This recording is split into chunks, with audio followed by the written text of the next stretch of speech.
Thanks for staying with us here on The Pulse. Well, this afternoon, the NPP Ashanti Regional Chairman, Antwi Boasiako, is to be slapped with 3 charges related to illegal mining, with the state accusing his company, Akunta Mining, of engaging in illegal mining. Well, Chairman Wontumi, as he's popularly called, was interrogated by the CID for hours and granted bail to the tune of 1 million Ghana cedis with 2 sureties.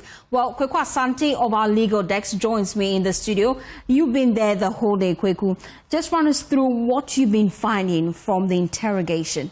Well, yes, Chairman Wontumi and his lawyers arrived at the CID headquarters just about 9 a.m. in the company of a couple of other party officials that came in there.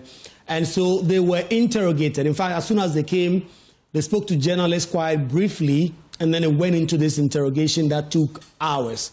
Ultimately, after about 1 p.m., when the lawyers and Chairman Wontumi got out, we got some indication as to some of the specifics of the issues that had come up at this interrogation. First off, we know that last Friday, the Attorney General, Dr. Dominic Ayine, issued a warning that Chairman Wontumi had to appear before the CID today for further interrogation and for the charges to be read against him and his whatever to be discussed. And if he did not do so, he will be arrested. And so he did show up today, and those conversations were had. And so now we have certain confirmation that tomorrow, Tuesday, will be Chairman Wontumi's first day before a judge, since all these matters having to do with illegal mining came up. And so tomorrow, when Chairman Wontumi goes to the High Court, our understanding is that he will be slapped with 3 charges related to offenses having to do with illegal mining. And so he's now had a bail condition, like Faustina said, 1 million cedis, 2 sureties. He has met that, and he has since left the custody of CID. Listen to Antwi Boasiako, his lawyer, who has been speaking to us and telling us some of the things that came up. He said it's been a cordial meeting, and they respect the professionalism of the work that the police have done in this matter.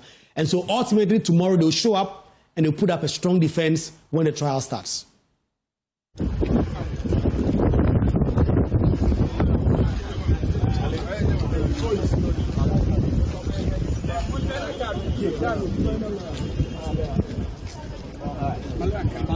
Counsel, you've been there for quite a number of hours now.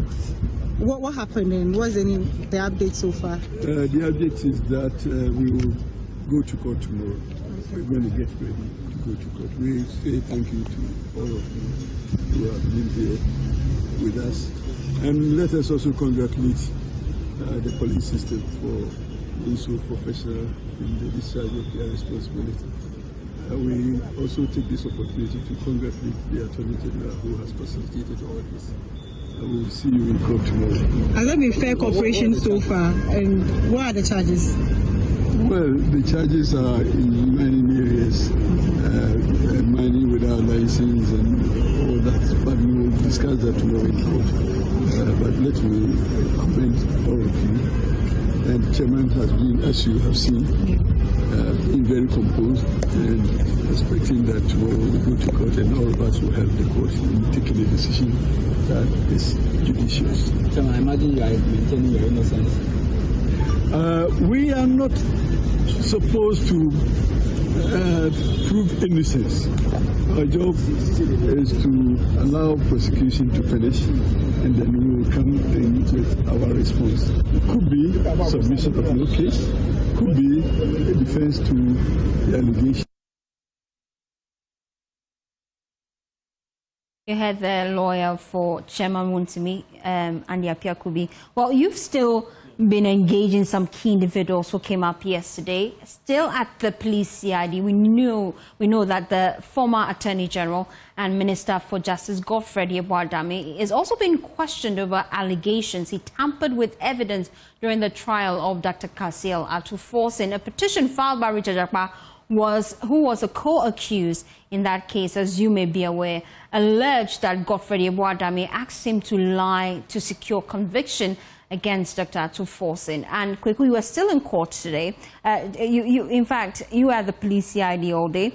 I noticed that he arrived with a crack team of lawyers. Tell us more. Yeah, so when Godfrey Boasiako arrived, he arrived, like you said, with a very huge number of lawyers. First, He was, in fact, seated in the same vehicle as one of his deputies, Dan Asunabadapa. And then another one of his deputies, Alfred Tunyeboa, was also in the company when they arrived at the CID headquarters today. They also had Frank Davis, Gary Nimakomafo, the Director of Legal Affairs at the New Patriotic Party. Frank Davis also a very leading legal figure within the New Patriotic Party. Then came another group that said there were about 17 lawyers, 17 numbers, and all of them lawyers who really feel that the former Attorney General is not being treated fairly. There's a witch hunt for him, and that is why they've showed up to support him. And so about 70 lawyers also came up to support Godfrey Yeboah-Dame on that score.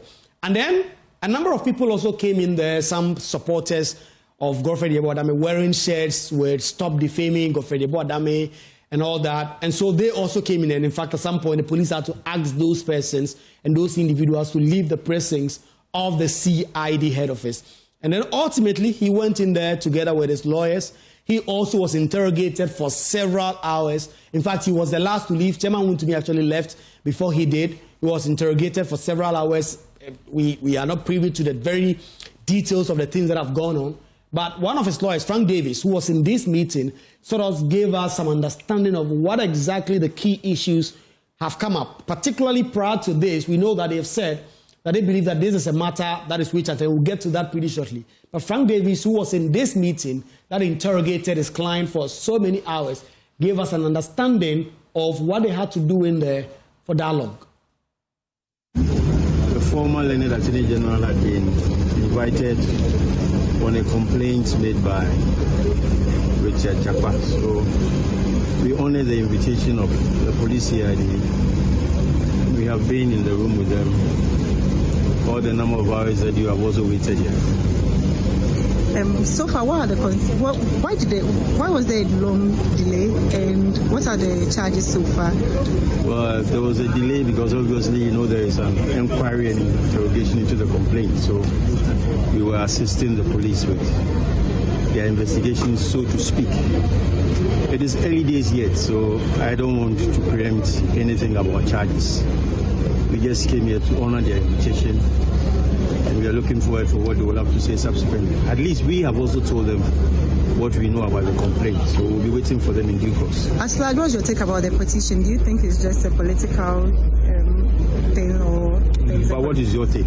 I am a journalist. I'm also a lawyer. What is your take? A matter which has received judicial pronouncement. This is the first time we are hearing it. This complaint has been made already. It has received a judicial pronouncement. So what? Is it not obvious to you? Is it not obvious what the implications are? So I need not say it. You should also form your own conclusion. What did the police tell you at the end of the interrogation? What did the police tell us? Yeah. What did they tell you? Are you coming back? Are we coming back? Yes. Yeah. We don't know yet. Well, a lot of questions there left unanswered. We don't know if they're coming back. They also don't know if they're coming back. But you've also been engaging Alfred Tunyeboah, the former Deputy Attorney General. He has some concerns. Yes, and his concern primarily stems from what he believes this to be a witch hunt. Because according to Alfred Tunyeboah, some of these claims that have been made against the former Attorney General are all outlandish. He contends that his former boss actually conducted himself very well while he was in office, and all these matters having to do with allegations of witness tampering are simply not credible. As you know, the former AG was invited to the CID this morning. We got here around 10:05. We have to wait for about 1.5 hours. The interrogation just started. He's well composed. He's ready to face the interrogators. And at the end of the day, people of Ghana get to know that all these charges against are come at once. I mean, the former AG in his office as the AG such duties with all diligence. I was his deputy, and I can state without any equivocation that he has done nothing untoward to merit this kind of charge that has been brought against him. But at the end of the day, truth will stand. Truth will stand. Godfrey will be vindicated. Would you say this is just purely political, based on what he did to Atu Forsen? Purely political, and I think it's also coming out of dislike for Godfrey Dame. The complainant in this particular case, he knows deep down his heart that this matter would have arisen if he had not gone to see one of his relatives, the Supreme Court judge, to speak to Godfrey Dame. And so he knows that Dame is innocent, but he still wants to test it. We are ready for him. The government is ready for him. People of Ghana will get to know the true facts behind the stamp of charges.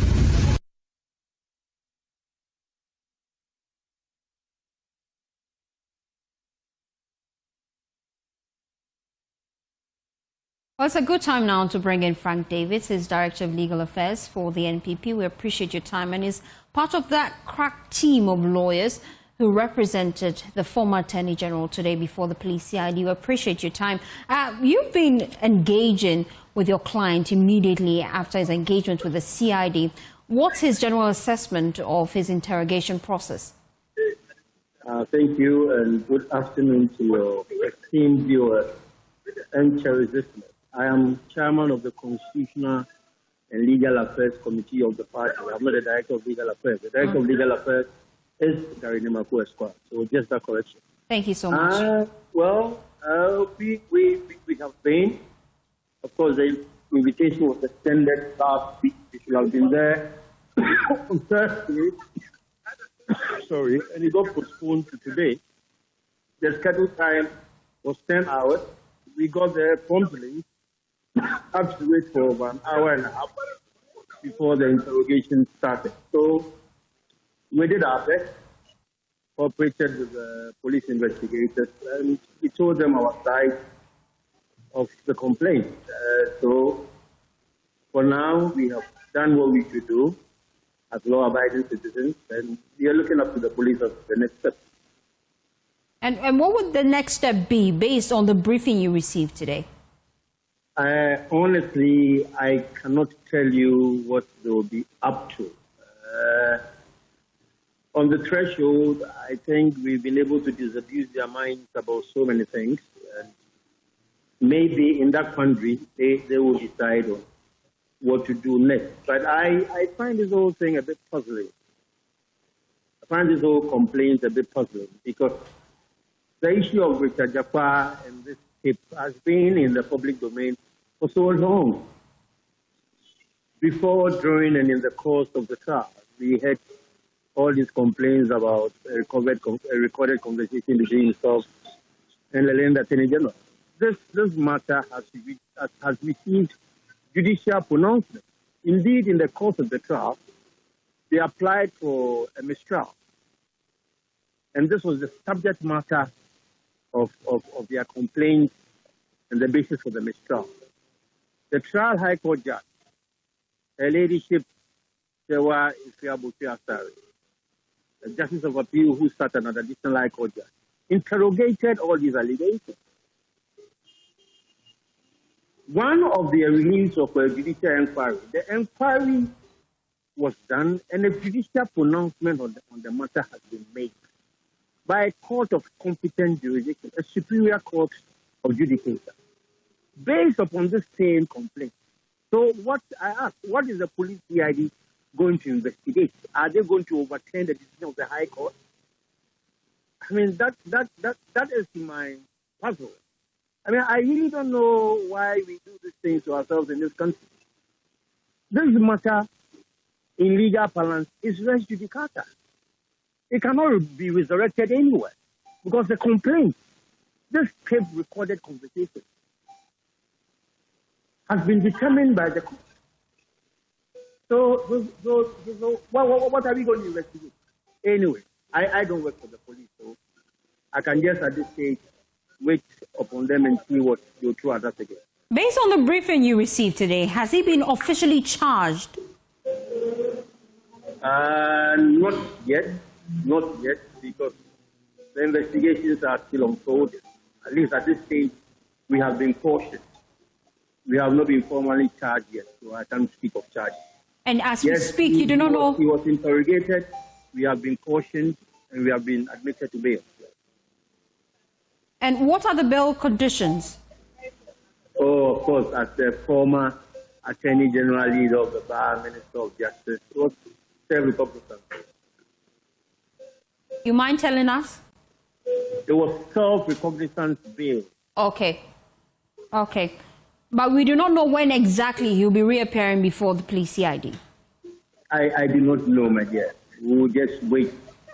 Maybe by the close of the day, we will be given further notification. But for now, we left in peace and not in pieces. Thank you so much, Frank Davis, Chairman of the Constitution and Legal Committee for the NPP. We appreciate your time here on the Pulse. Well, away from that, this afternoon, Ghana's railway sector is under massive threat as new footages have emerged with illegal mining activities shown to be damaging the Western Railway corridor in the Takwa and Swayam municipality, about 3 kilometers of the 60-kilometer active rail line stretching from Takrady through Achim to Nsota in the Western region has been destroyed by illegal mining activities, halting the Ghana Railway Company's manganese haulage and other operations. Well, we're here to get answers this afternoon on the Pulse. Join me here is the acting CEO of the Ghana Railways Authority, Dr. Frederick. Thank you so much for your time here on the Pulse. I'm sure you've seen this footage. Yes, I've seen this footage. I saw it last week, yes. How is the Railways Authority responding to this? Right. What I'll say good afternoon to your viewers. The illegal mining on the Western Railway line spans from not just, it spans from Manso to Hini Valley. And at the moment, the epicenter is somewhere around Bonsare and also Isuta. Bonsare is about 54 kilometers from Takrady and 6 kilometers from Isuta. So if we're looking at Esweso Bridge all the way to Isuta are all critical areas under siege. The issue is that on assumption of office, I visited the place in March and April and as well as in May. And once we did that, we put together what I call a temporary team to look at and monitor the entire line. The line is about 68 kilometers. So it stretches throughout the whole Western region corridor. And the issue here is not about monitoring. We are monitoring. It's about how these people act and behave. We tried to do a community sensitization program, I believe, in May, where we introduced a 3X to the community. See it, sort it, see it, say it, and sort it.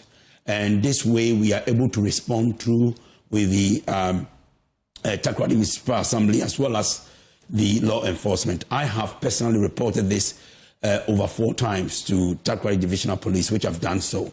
Just last week, I reported it as well. The issue here is that these people can operate at any time.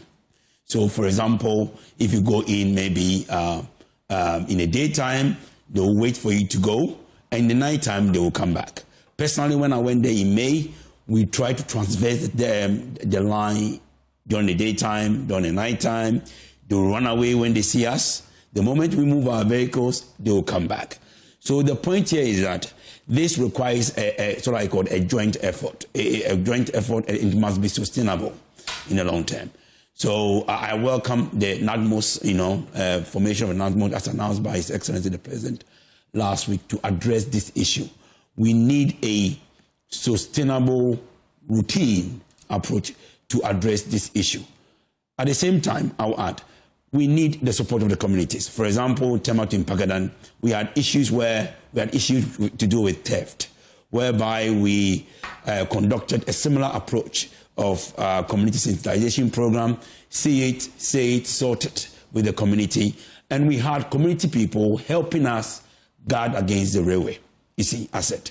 So similarly, as long as this can be seen as a railway infrastructure issue, this is a national security issue. I have personally, I've been to the Infrastructure and Transport Select Committee. I've made this announcement to them.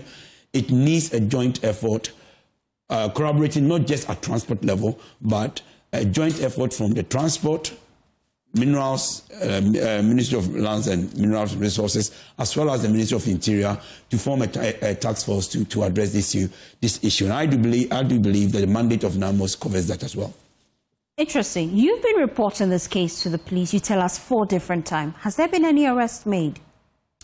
In some cases, yes. And in some cases, we don't get arrest at all.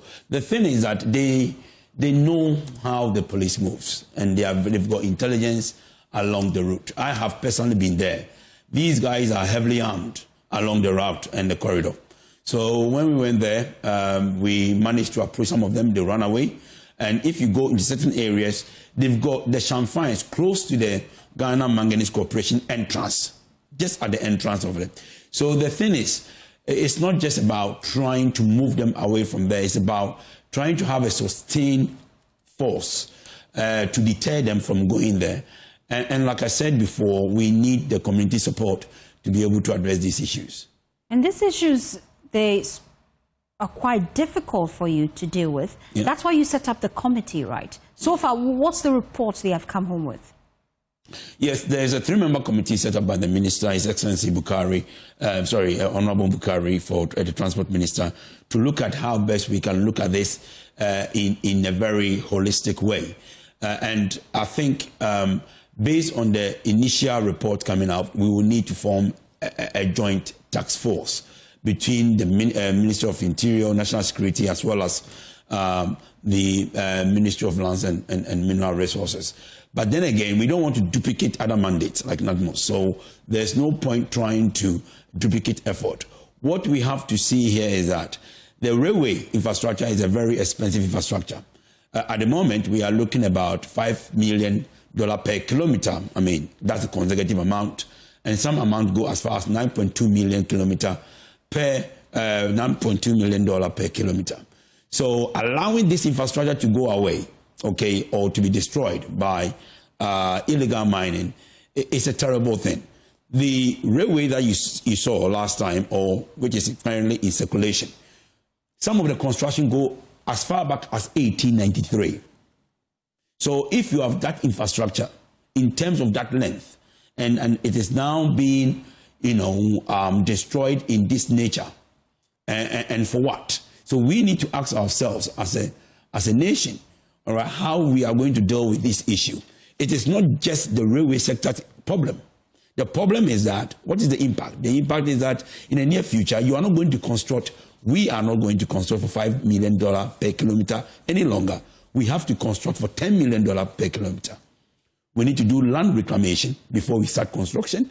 And we need to also put up what I call a sustainable or augment it with a security force, which must be routine, not a one-spot check, to be able to maintain this infrastructure in the future. And this corridor connects our 3 main mines. It connects Insuta mines, it connects Awaso, and it connects Inenyini. Total volumes that we are looking at is 25 million metric tons. So consecutive amount, if we are doing the haulage alone, is about $186 million in terms of revenue. And this will create jobs. So it is in our collective interest as a country, and of course as citizens, to be able to work together with the law enforcement. Law enforcement will do their job, but the way they are operating is that they know, they try to study the pattern. How about deploying the police or military permanently to this stretch? Have you considered that option? Yes, that is much more of the, what I call the routine deployment I'm talking about. But having the police doing a spot check inspection one afternoon, one in the morning, is not going to help. You need what I call a sustainable force, routine, deployed, whereby they are on the line 24/7. And as well as we have to also use surveillance or drones to be able to monitor that from what I call tactical point of view. So whilst you are looking at the strategic point of view, you have to look at a tactical point of view to be able to do that. If you look at back what my predecessors did, NIB was involved at some point. This infrastructure, we've spent close to about $1 billion on this infrastructure. And if we allow it to go down the drain, then what I am seeing is that we are not going to have any railway line in the Western region. So why not adopt the radical approach? The radical approach, as you are talking about, I mean, if I can understand it, is shoot to kill.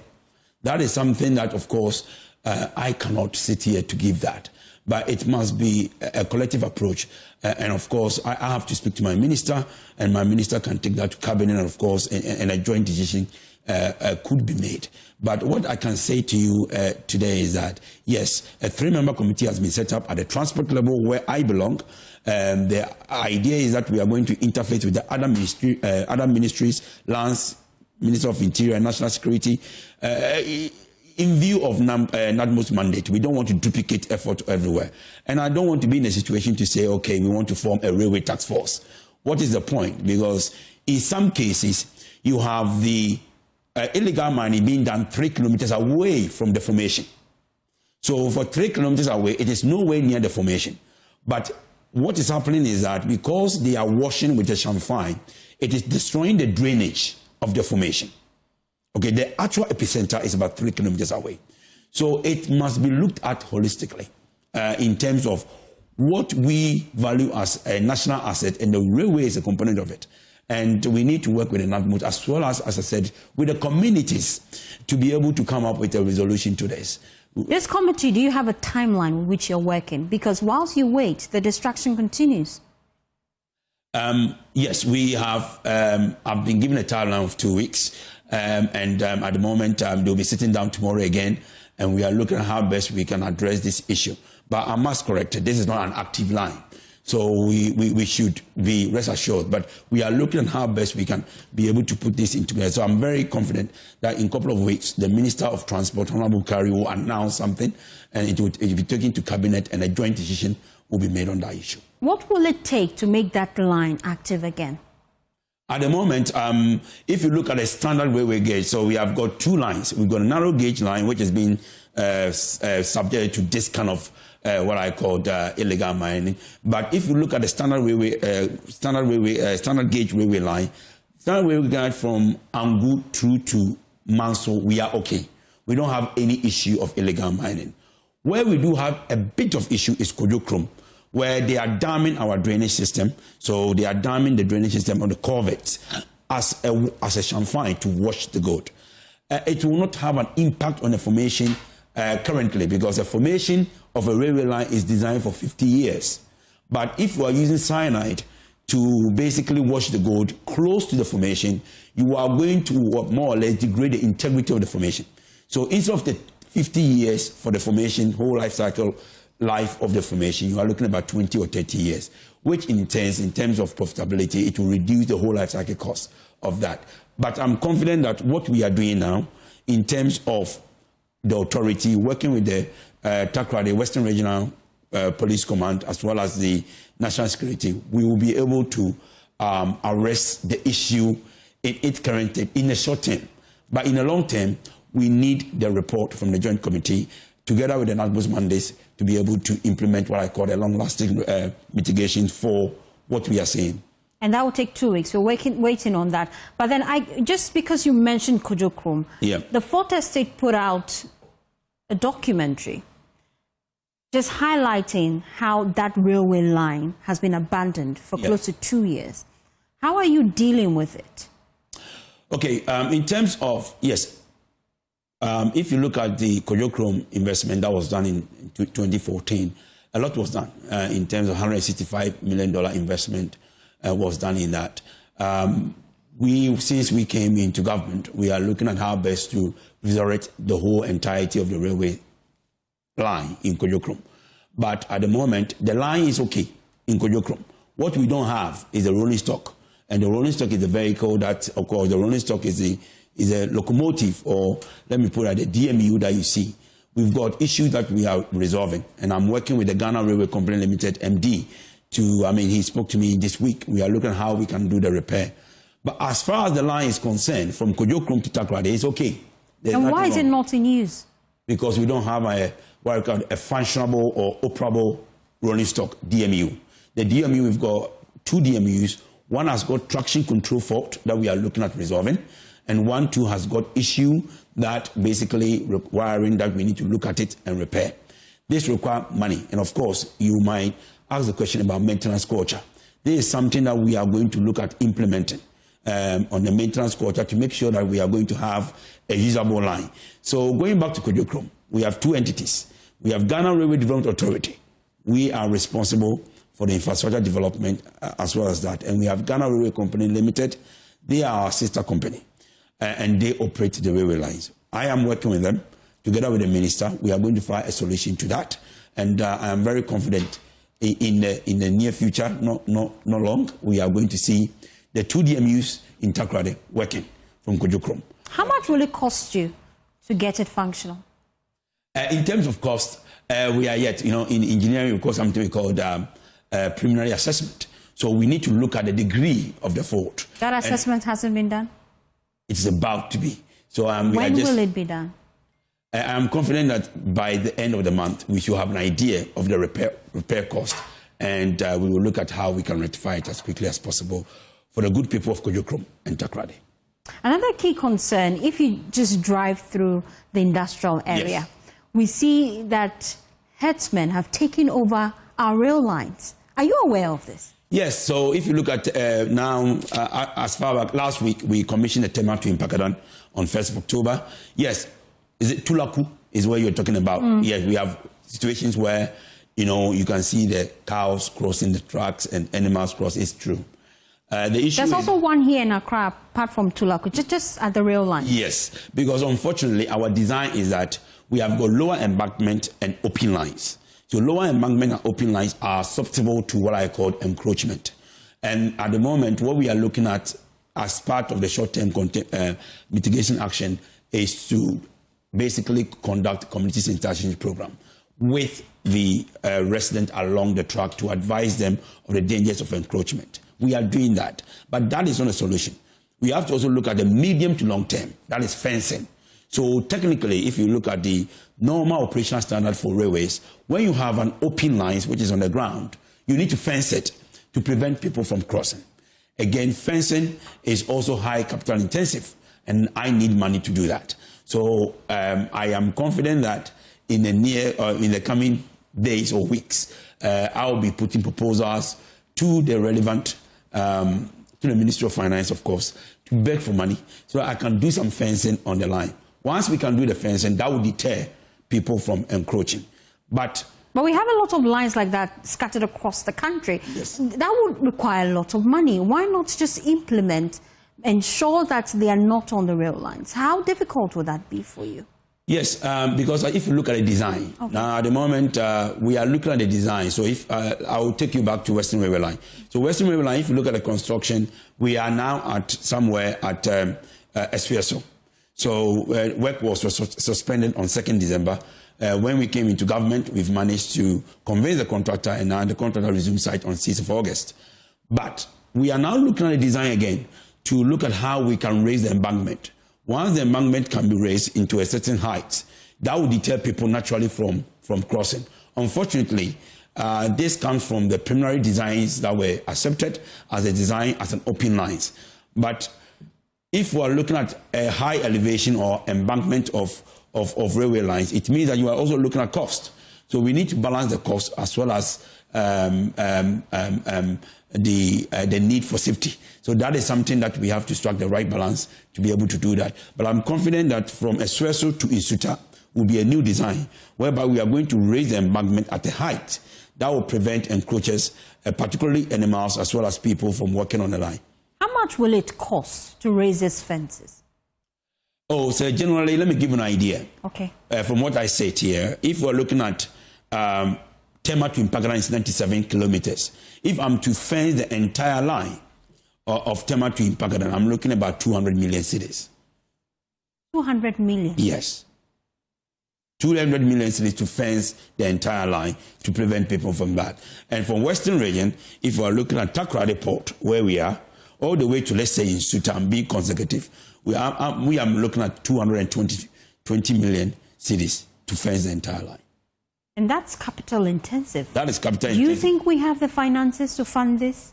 Yes, that's why we have to triage the approach. So you have to triage it into what we call it and prioritize where the encroachment level is severe. So, for example, if you look at it from the Tema to Impagadan, if I get any money, where I'm going to start is Tulaku to fence it quickly, because there you can fence the what we call it, the highly encroached areas first before you can then look at how you can segregate it across. But it shouldn't be one spot solution of spending 200 million cedis and fencing the entire line.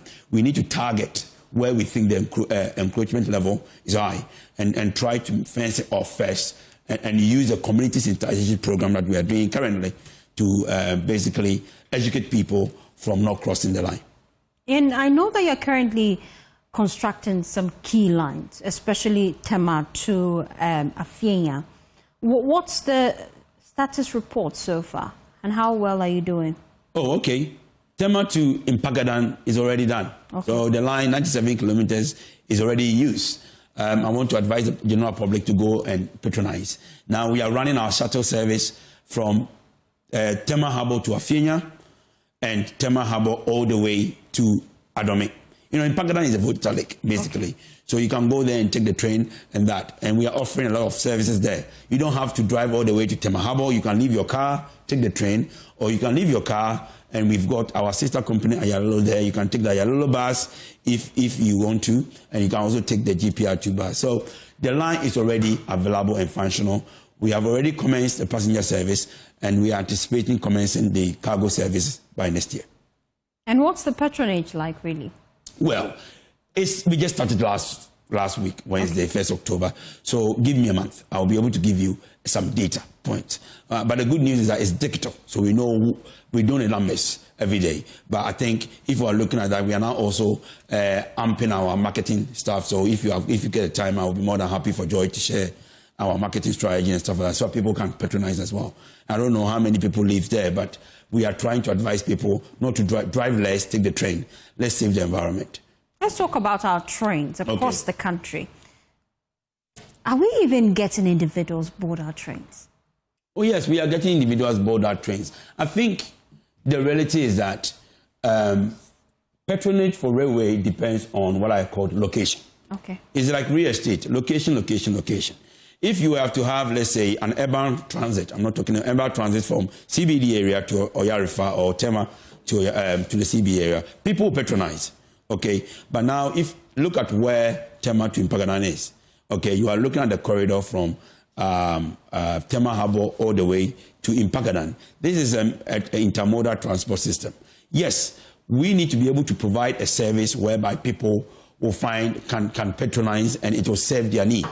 That is why we have, we just didn't want to run a railway line. I was very particular about that. We tried to say, okay, look, let's give a door-to-door service. That's why we went to an extent of getting Ayalolo bus to be part of the deal. So Ayalolo bus for every station, we have 2 Ayalolo buses. And we have also Uber as well as Bolt there. So, and you can drive, we've got car park. So we are providing a door-to-door service for people. So that if you are leaving home, you know that, okay, I can leave my car at the train station, and take it to Tema. Once I get to Tema, maybe I work in Community 1. So I can take the Ayalolo bus to Community 1 and coming back. So we are trying to provide something unique in terms of service offering to give people an alternative choice. But then the point is, someone might ask, why Tema to Impagadan? That predates me. And that the line is there. My job is just to make sure that at least we are able to pay for the infrastructure as a government. And that is cargo. Passenger service is not profitable venture anywhere. Even in China, it's subsidized. 47%. A lot of people talk about China. Everything, passenger service, high-speed rail, urban transit, they are all subsidized. Similar to United Kingdom, everywhere. So here in Ghana, we need to also see passenger service as a social policy. So I'm confident that at the moment, with the start of Tema to Impagadan, that will open the doors for future development. And we are looking at key areas that we can have a railway line that will serve the people, rather than, let's say, a few people. And I'm just going through our social media page right now. I see a lot of questions coming through. We'll take our time and try to read all of them to him in the studio. This one says, when the Tema Impagadan rail line was built, we were made to believe that it was being done under the build, operate, transfers arrangement. Yeah. We want to know if that's still, I'm sure he means, we want to know if that arrangement still stands. So Tema to Impagadan was built by the government for $447 million facility, the Indian Exim Bank facility. So it's a loan to us. But then again, the good news is that it's an open access. What do you mean by open access is that we are going to open the line to private operators as well as state operators. So we are not just going to restrict people from operating. So yes, Tema to Mpagadan is not a BOT concern, it's not a BOT, but the operationalization can be concessioned, okay, to a company to operate it on there. But that is what we call open access. So open access means that we are going to have multiple operators. Some can be operating cargo all the way, and some can be operating passengers. So yes, we are welcoming. At the moment, I have received about 17 applications for truck access charges. And this line can take a capacity of 12 operators with the right signaling. So what it means is that with the right signal technology, which we have got on the Tema to Mpagadan, we have a capacity for 12 different operators to operate on that line. So it is an open access, and yes, it is on build, operate, transfer, but the operationalization, we are looking at open access model, which is much more of a concession approach that we are adopting. And I can see a lot of your questions are coming through. We'll ask them because he's still with us in the studio. Before we take our quick break, the question I will ask you when we return is what's the state of the finances of the Railway Authority as we speak? And that question he would answer after this quick time. Please stay with us. Thanks for staying with us here on The Pulse. Now, if you just tune in, I've seen your messages on social media. Yes, we're engaging the man at the helm of affairs at the Railway Authority. You can share your thoughts with us as well, and we'll be reading them to him here on The Pulse. Some key areas we'd like to touch on: finances. Key among them for me. I'm wondering, what are the key challenges you're facing, and what's the state of your finances when you assumed office? Okay. Well, when I was appointed, I think if you look at GRDA, Ghana Railway Development Authority, our revenue rate was about annually, about 4.7 million IGF. I'm happy to say that we have to make some changes. Most of them were not massive. But today, GRDA, I'm only 7 months into office, and we are looking at about 13.8 million cedis, which is good news. Just about 7 months into it. So I'm confident by the end of the year, will be looking at much more a healthy space. But as to why the revenue, leakages were happening, that is something that we have looked at closing and ensuring that we have a broader base in terms of that. And this revenue is just coming from ground rent and leases. So it is there. But what we have is funding issue. And the funding issue is to do with the broader spectrum of railway development, how we are going to fund it. And we are looking at both the PPP aspect, that's the public-private partnership, which is great. But I'm not a fan of it, not because of I don't like it, it's just that it takes too long. And since I assumed office, I've had about 119 investors. Initially the energy levels were very high, but the moment you open the whole PPP framework to them, it's about 67 pages, and you have to go through every single aspect of it to get approval. They lose interest, and to get to financial close is about roughly 2 years. And a government has got a life of about 2.5 years. So if you are taking about 2 years to reach a financial close for PPP, how long will it take you to construct the line and operate and get your money? That is something that deters a lot of people. The other one is also land issues, land acquisition. If you look at it, we just mentioned about patronage. Imagine having a railway line from Oyarifa all the way to Central Business District, or from Tema to Central Business District. Look at the patronage. I think you have the highest patronage in terms of Oyarifa to the business district. Because the traffic in the morning, I think if we're living in Oyarifa area, Denta area, go this way. And in the evening, it flows from CBD to that. So what we don't have is land. So for us to access and acquire the land, we have to spend a lot of money. That is why in Ghana alone, I'm not going to use other places. In Ghana, we are constructing for $9.2 million per kilometer, instead of the average of 3.5 or 5 million to our sister country in Kenya, in terms of construction costs. And the last bit is also, I will touch on is the maintenance culture. Okay? It's all good talking about investment, construction. What is the asset management policy which sustains this asset? Okay, you need to have a proper asset management policy in terms of proper maintenance culture, well-equipped and trained skilled men and women to actually do the work and to make sure that the asset is operating as required. This is what we are missing. We cannot have experts coming in all the time from abroad or expert coming in from all the time to do this. So if you look at what we are doing to mitigate that, I have really imposed a bit of a knowledge transfer imposition on the current activities on Tema to Impagadan so that we can have transfer of knowledge as soon as possible for us to be able to maintain the assets so it can operate reliably, safely, and also it could be there in terms of longevity. So these are the issues that we are facing. This policy you're referring to, it's already in full force, you have it? Yes, so we now have the rule book and asset management policy underpinning this, that whereby, because when we came in, we looked at what can be done. So for you to operate or develop a railway line, you must have a rule book and an asset management policy that guides the principle of the development as well as the operation. Okay? Without that, you will construct the asset. It will be beautiful, nice. Within 2 years, you will not recognize it. So having the asset management principle, which within that we have the maintenance culture and the maintenance practices, you will be able to sustain the asset over a long time, a long period of time. And that is what we are doing on the Tema to Impagadan to set that operational excellence in terms of asset management, which can be transferred to other places as well. Railway workers, they're threatening to withdraw their services. Yes. They say they have not been paid for 12 solid months. Yes. And they have the backing of TUC. What's your response to that? Well, they are my brothers and sisters. I share the pride with them. And I think most of them know that I'm fighting. The leadership knows that I'm fighting in their cause. But I do believe that those, let's say, workers who are and the union members also know that we are sharing their cause.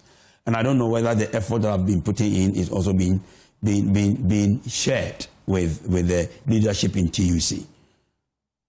When I came to office, I went to see my minister and I spoke to my minister about it. My minister said, okay, fine. We have inherited this problem. What can we do? So we set up what we call a 3-member committee to look at what can be done in terms of raising revenue, as well as making the pitch to the Ministry of Finance for support. Even this afternoon, my minister went to the Ministry of Finance to seek support for them to be paid. And I have a good news for them. But the key thing is that... What's the good news? Oh, the good news is that some payment will be made to them very soon in terms of that. And as part of the authority, we don't work without JRCL. That since we came to office, we have never employed anybody outside of JRCL. So, for example, our head of revenue mobilization is coming from JRCL. All the 15 recruits I've done, I have not looked anywhere else. I go to JRCL and second them and say, come and work with us. You are there doing absolutely nothing. So, on the political side, they have to make a case. And I share the plight with them. 12 months. They've got family, they've got kids, they've got everybody. So it's not just about that. They need to be paid. But we need to, as a government, and also as a, railway workers, we need to look at the best sustainability approach that we can also implement to make sure that we have a long-lasting solution to this. When we came to government, the Western Railway Line has been suspended since 2nd of December. It was suspended, I think 2nd December 2024. We had a series of meetings and we resumed work on the 6th of August. As part of the negotiation with the contractor, I said, look, I have got my sisters and brothers sitting at home at JRCL. So when we resume work and we are doing mobilization, I want some of the workforce to be, hired by you to do that work. So we are looking at how best we are going to more or less get them to work without doing absolutely nothing. That is the issue. So they're being paid for no work done. Is that the case? Not necessarily paid for no work done. The fact of the matter is that I made mention of the 2 DMUs that were defective. If the DMUs are not working, what are they going to do? Okay, and if you look at Tema to Accra shuttle, we had a bit of safety integrity issues at kilometer 7. So we had to do a repair. That was about a couple of weeks ago. So as the authority, I spoke to my colleague and the managing director of JRCL. He joined us for the inspection, and we both, together with the minister, agreed that, okay, we need to suspend the service for a while we do repair to rectify it. The ban was lifted just Thursday for them to go back to work. So we are doing whatever we can within the limited, or let's say the organizational resource constraint that we have as a sector, to make sure that we can be able to accommodate everybody. And I'm quite interested in how much exactly they'll be receiving, because they tell us that they are owed for 12 months. Yes. And so with this green light you've received from the finance ministry, how many months will be cleared? How much are we even talking about? Oh, they will get something, and they will get something. But we are also looking at a strategy. I may mention about 3-member committee. We are also looking at a long-lasting solution there, and that is being led by my boss. That's the Minister of Transport, Honorable Kari.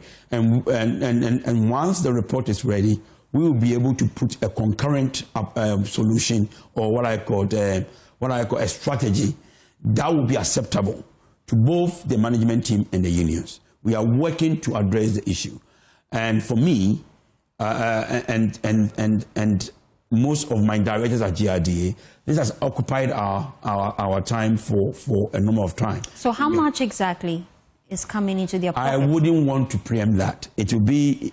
Do you know how much the finance ministry has released? My minister will be the best position to obviously reveal that. I cannot say that on air. I would like my minister to do that, and once my minister has done it, I will be more than happy to then follow suit. It will not be appropriate for me to. There are lots of questions popping up on our social media handles. You can still share yours with us here on the JoyNews channel. Another key thing this individual is raising is about the Impakadan port. What's the status of that? The Impakadan port is a joint effort. So GRDA, we don't really play a part. We've got our 97 kilometers railway line already there. We've got a place where we are going to store the containers. We are looking at the possibility of how we are going to do the offloading and unloading. I think the port actually sits with my brother and the Director General of GPHA, Volta River Authority, Volta Lake Transport, and also the Ministry of Transport. I can only advocate and push them for us to get a port, because I made mention about cargo. Cargo is what pays for the infrastructure. There is no subsidy in cargo, and it will pay for the infrastructure. If we have cargo on the Tema to Impakadan line, or abate all the issues with handling charges, people are saying handling charges and all that kind of stuff, we will be able to earn enough revenue to pay for the infrastructure. So it is important, and it is indeed our national interest as a country to get the port built. So I am confident in the work being done, led by Honorable Busitano at the 24-hour Secretariat in the Volta Lake. I am also supporting in terms of all the discussions that is needed, all the discussion needed for us to get a port constructed. But I'm confident that it will be soon done. It is still on the drawing board. We are looking at how best to do it, and it will be done. And you are going to see a haulage, cargo movement on a Tema railhead to Impakadan, to Bupe, to the Sahel regions. We'll be doing it. When? Soon. Soon is not a timeline. You know that, well, right? Yes, because when you are in the middle of a discussion, you don't want to always preempt it. Always when you preempt and people ask you, okay, you give us a timeline, but I will just say soon. People will see cargo movement on the Tema to Impakadan railway line. Are we expecting any new lines within the Kumasi to Accra stretch? What's your plan? The Eastern Railway line was done under, if you look at the feasibility study was done under PPP, which was been done for a bit. I think it was done about a couple of years ago. The feasibility study is ready. We need to look at how best to conduct a market sounding via the PPP framework led by the PIAD and PIU unit of the Ministry of Finance to find a suitable investor or partner to develop that line. That is also a profitable line. And if you look at the original design, the Ghana Railway Master Plan, it goes through Accra. But at the moment, we are also looking at an alternative to that line, not to the eastern line to Accra, but on the western line to Accra via Dunkwa. So the eastern line is there, and we'll be looking at that in terms of market sounding to invite what we call it a tendering process for that line to be conducted soon. it will serve in the national interest, but we need to also make sure that at the moment, in terms of the value of the construction that we are looking at about 4 billion for a single SDL line, okay, with connecting lines. If we are looking at double, you are looking about $6.2, $6.3 billion.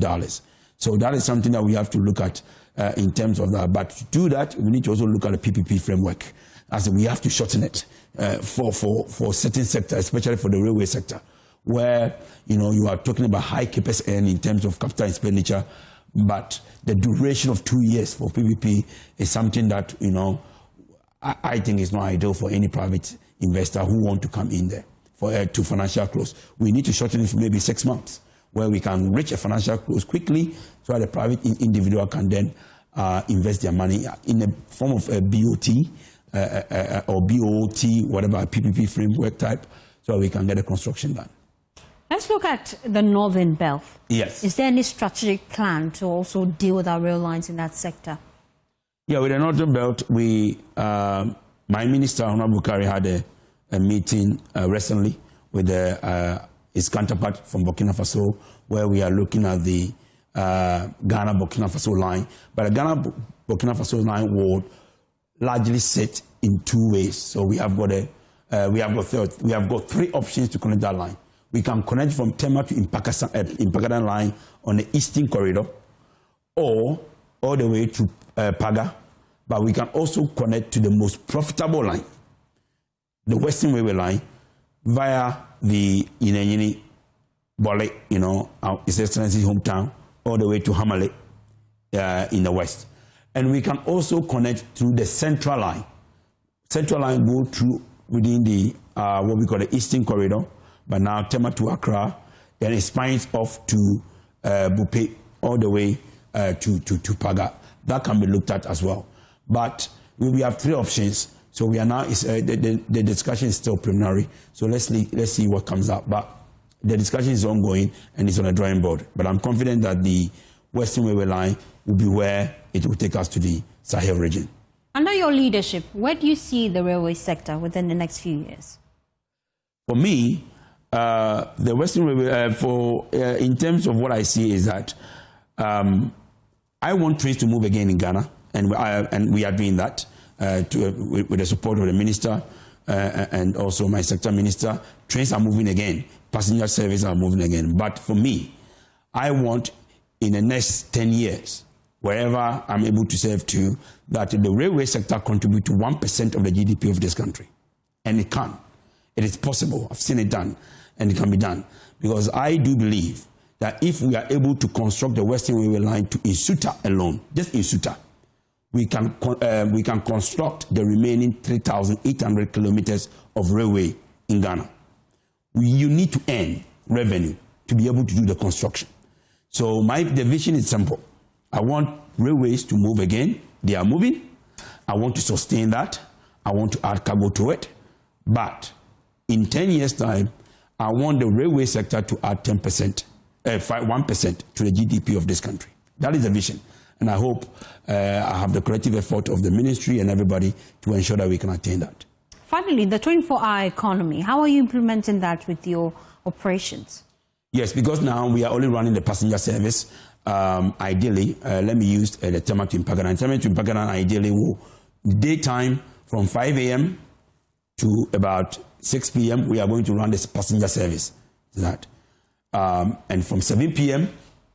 to 4 a.m., we'll be running cargo. So the 24-hour economy will be implemented very soon. And you're going to see it on the Tema to Impakadan line very soon. Very soon again, no timeline? No. When I talk about timelines, in terms of getting the cargo, yes, cargo locomotive, we are in the process of acquiring it. Okay. But of course, to get the throughput in terms of the haulage volumes, we need the dam. So for me to sit here to preempt that would be a bit unfair. So I need to allow my seniors at the Secretariat to look at what they are doing, as well as the Joint Committee looking at this, to come up with a concrete plan. And I can speak to that plan. But yes, we'll be moving cargo on the Tema to Impakadan line soon. Okay, we're wrapping up the conversation. I can only take 2 questions, pardon me. This one wants to find out, he says, is the Ghana Rail Lines Authority in debt in any way? Explain. We'll come to you for an answer for that. And then this individual wants to know construction of the Tema-Mpakadan railway line. That he has already answered. Yes, that he has already answered. And this individual wants to find out, the maintenance culture is poor. What are you doing to fix it? So, 2 questions, then we're wrapping up. Maintenance culture, and the first one was? Has to do with the debt. He wants to find out if the Railway Authority is in any debt whatsoever as we speak. Oh, yes. Yes, in terms of debt, we have the $447 million Tema-Mpakadan as a debt that we have to pay. We also have our office space. We owe about $300,000. I inherited that for office space, but I quickly moved us during my first week assuming office. I'm not going to pay $300,000 for a first floor building office space. I wouldn't do that. So we have got some debt that we have to settle on the facilities, but our debt is largely related to development. Okay, and I will talk about the Tema-Mpakadan of $447 million that we have to find ways and means to pay for it, and that's the open access model that I spoke to you about. The Western region as well, we are developing, and if you can, from what I know, we've got a bit of debt there. The total amount of debt that we are looking at is about $400 million that we have to also pay. You see, and this sits with the authority. So for me, I need to find innovative ways to pay this debt. When His Excellency met us in the course of the year, when our appointment somewhere in May, he made it clear to all the CEOs and SOEs, if you need to find ways and means to operate and pay your debt. So it's not just a government debt. We need to find innovative ways. That's why I am very, consistent about getting the private sector involvement in the operation. We must find ways and means to pay this debt. So that's that. In terms of maintenance culture, the maintenance culture at the authority level roughly has been very good at the railway authority. It? Yes, because a lot of people, you have to make a distinction. The distinction is clear. We have the Ghana Railway Company Limited and we have the Ghana Railway Development Authority. Within authority, we have to look at our maintenance culture. We have developed, as I mentioned, our asset management principles. We have our asset management strategy, our tactical recovery process for everything. We've got our rule book, we've got our maintenance strategy, we've got our operational strategy. I am making sure, together with my management and of course my board, that we are implementing all these maintenance strategies to rectify these issues. And the case in point is what I mentioned about the Tema-Mpakadan, where I have instructed all my the maintenance team, to go over the maintenance schedules to make sure all the maintenance are properly effected before the train leaves the depot as well.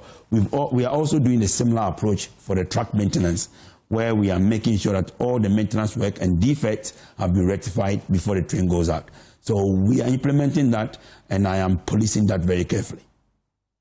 Thank you so much for your time here on The Pulse. We appreciate your time. We've just been engaging the CEO of the Ghana Railway sector. We appreciate his time here on The Pulse. Away from that, the scientific community in Ghana is sharply divided over the use of a new technology that will help clean our water bodies. We'll tell you all about that after this quick turn.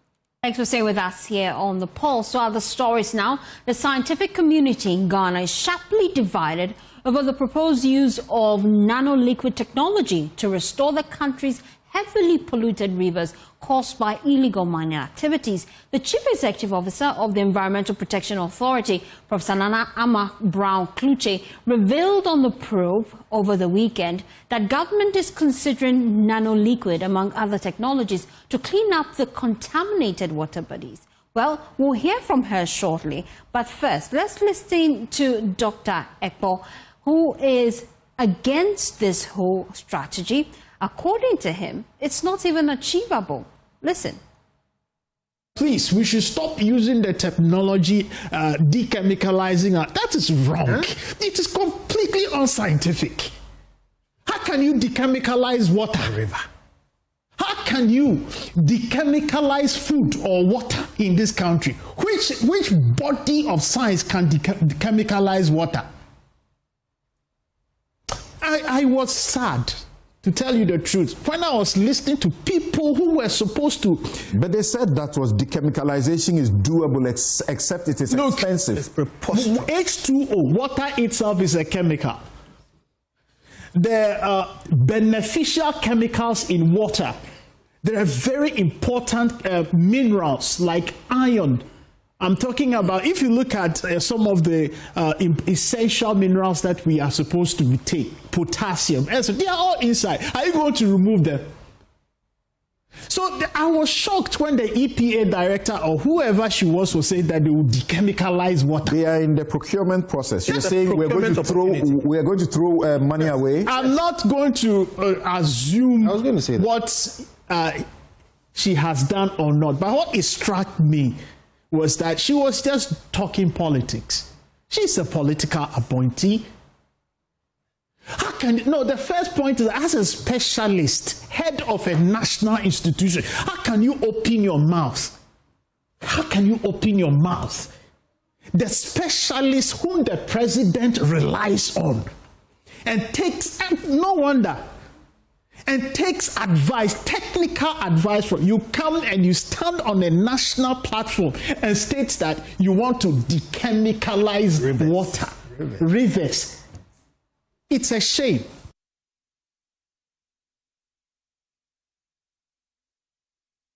Well, that is a conversation that happened on Newsfile. And just on the probe over the weekend, the EPA CEO, Professor Nanama Brown-Kluche, rejected Dr. Aka's position, insisting that nanoliquid technology remains a viable option under serious government operation and consideration, she says. But then with this, we know that the technology is available, it's proven. Particular application of this technology is also proven. We have seen examples in Greece. You have seen some in the US, in Israel, in Turkey, wherever. But this has been tested in Greece, I have seen for myself. We have done the test in the lab. So the EPA advised the government that this, we have tested, it works, and it's doable. All we need is the financial means to do this procurement. How much is it going to cost the taxpayer? We've seen billions of dollars for the US one. Yes. Have we quantified yet? Not yet. Okay. But to do a pilot to show to Ghanaians and even the presidency that this is doable, we need 200,000 USD.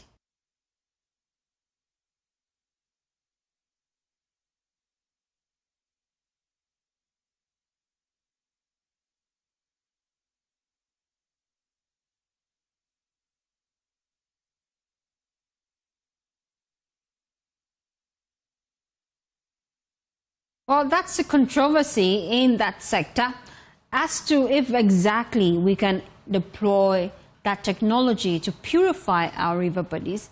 It's a conversation we'll be having here on The Pulse. Join me shortly would be an environmental communicator, Ama Kudom Ajiman. She will be just breaking down if indeed this is feasible. The concerns being raised by both parties. We've just been hearing from Dr. Aka tell us that there is no such thing as to dechemicalize our river bodies. And then we've been hearing from the EPA boss put on record that it is possible, it has been tried in other communities and countries around the world, and it has yielded results. And in fact, there's a pilot plan that they are launching shortly. So we'll just be getting their thoughts on this while this war rages on the scientific approach to deal with the pollution caused by illegal mining on our water bodies. We're just trying to recollect the lines to speak to her, and once we have clear connection to her, we'll have that conversation here on The Pulse. Well, away from that, the Electricity Company of Ghana and the Ghana Water Company are under intense pressure after 3 business associations launched a scathing attack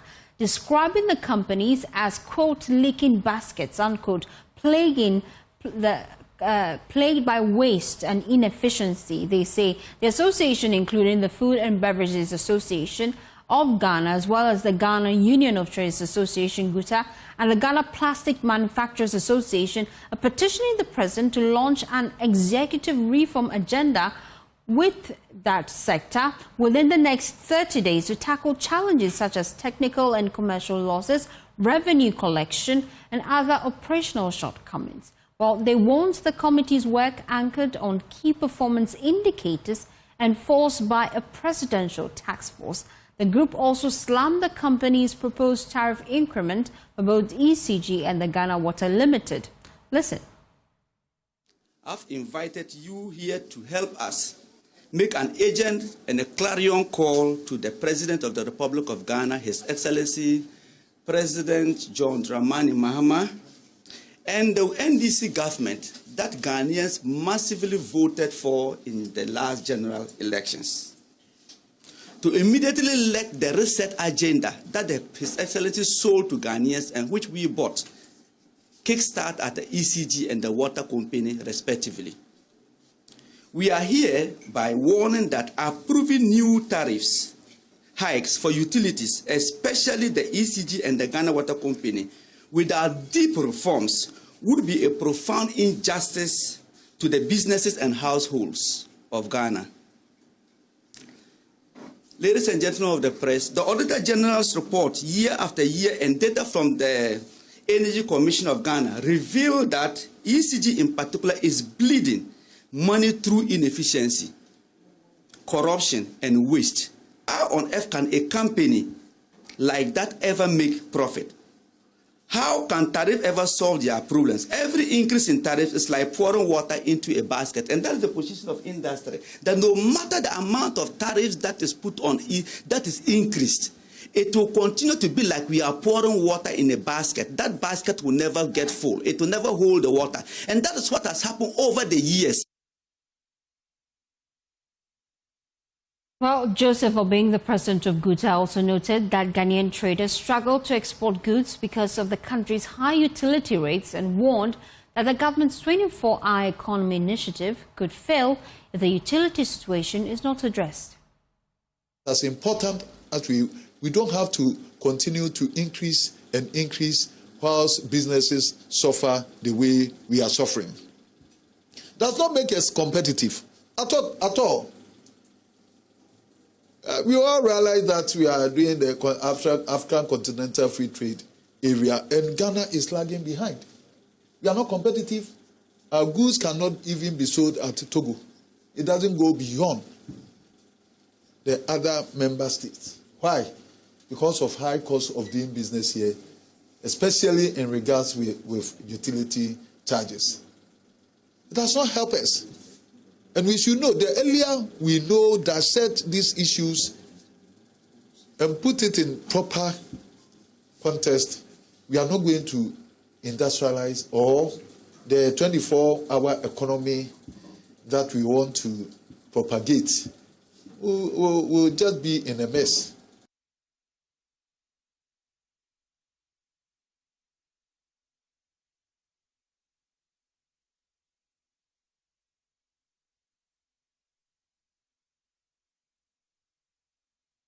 Well, let's take you back to our earlier story. We told you we'd be having a conversation about government's recent declaration on the approach to purifying our river bodies. The EPA boss was on the probe over the weekend, just telling us how government needs some $200,000 to launch this, trial process on how to purify our water bodies.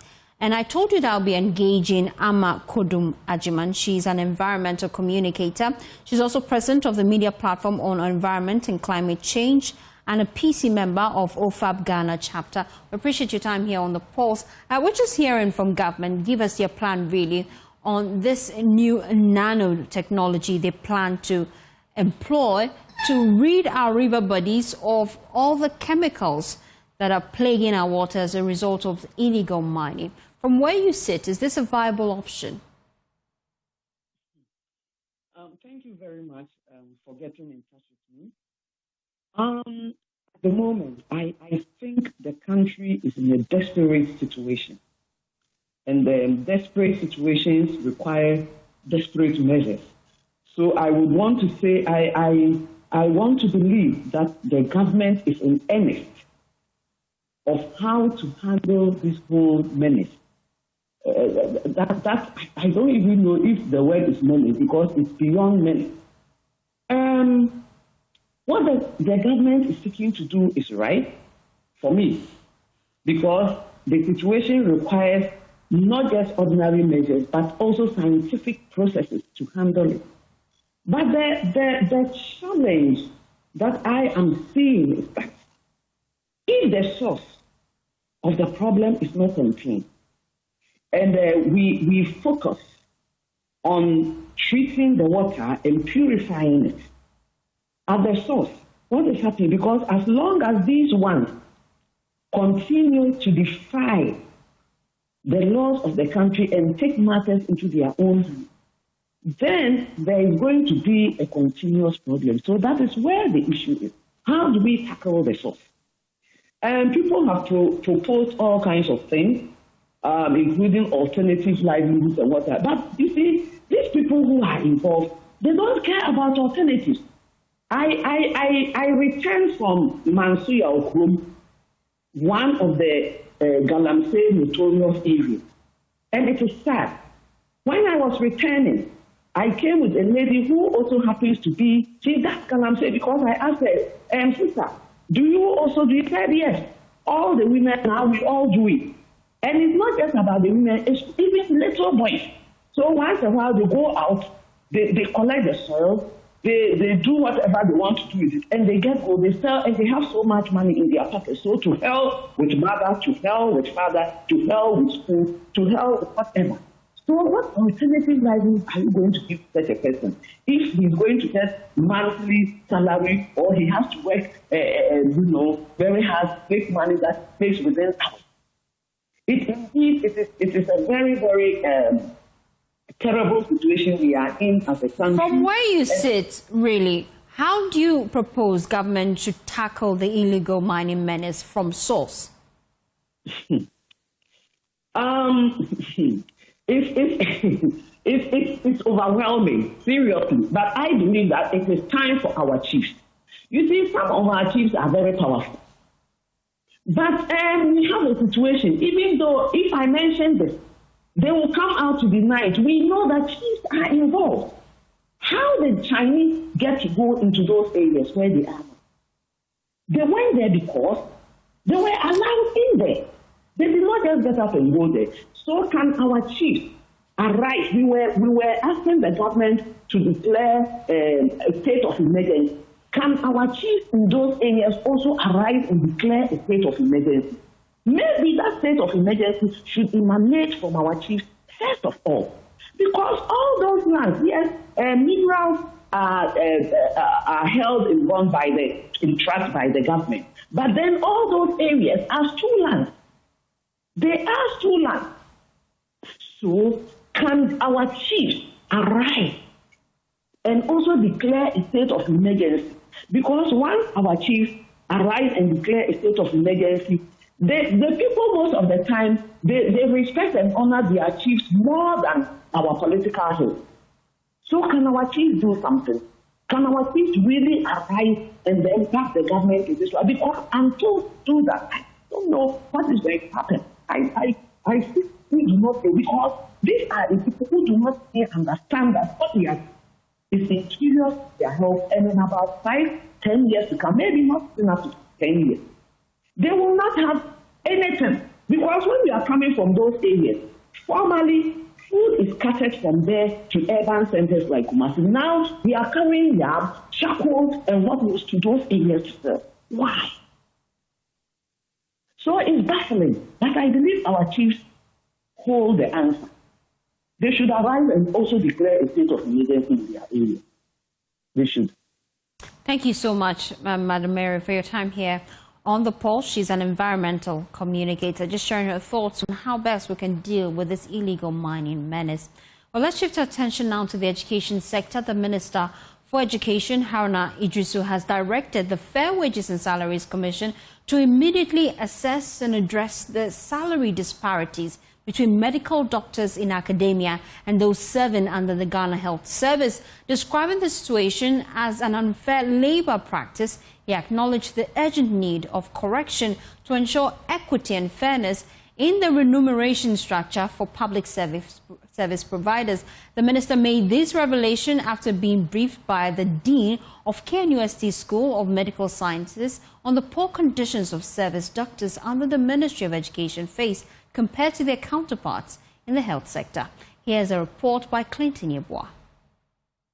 Student of Medical Sciences Professor Antwi Boasiako reviews that the disparity has made it increasingly difficult to attract young doctors to join academia as lecturers and researchers. Part of the unattractiveness to join faculty is because of the disparity in salary between doctors in the Ministry of Health and doctors in academia. So if you're in the Ministry of Health, your salary is up there. If you're in the Ministry of Education, it's down there. As the saying goes, for teachers, akatuano ewosro. Because of this, our young doctors don't want to join the medical school as lecturers. I call on the CEO of the Fair Wages and Salaries Commission to help bridge this gap. The Minister of Education, Haruna Idrisu, in response has assured that a review from the Fair Wages and Salary Commission will address the disparities. He was speaking at the 50th anniversary Gandeba of the KNUST School of Medical Sciences. To the Dean of Medical Sciences, he made me appreciate the disparity and salary gaps or conditions of service between doctors in the Ghana Health Service and doctors at the Ministry of Education. So Nana reported me right. I hurriedly and quickly called the Fair Wages and Salaries Commission and I've asked them to evaluate and close the gap and the difference in a manner that is fair and respectful. That will count as an unfair labor practice. I came to play with Dr. Sribwa and his other friend, but thanks to him and others, we worked and gave Ghana codified conditions of service for all medical practitioners. Thanks to him. For JoyNews, my name is Clinton Yeboah. Well, that's how we wrap up the bulletin here on the JoyNews channel. We appreciate your time. My name is Faustina Safa. For more news, please log on to myjoyonline.com. Have a pleasant day as you enjoy the rest of our programs. Bye.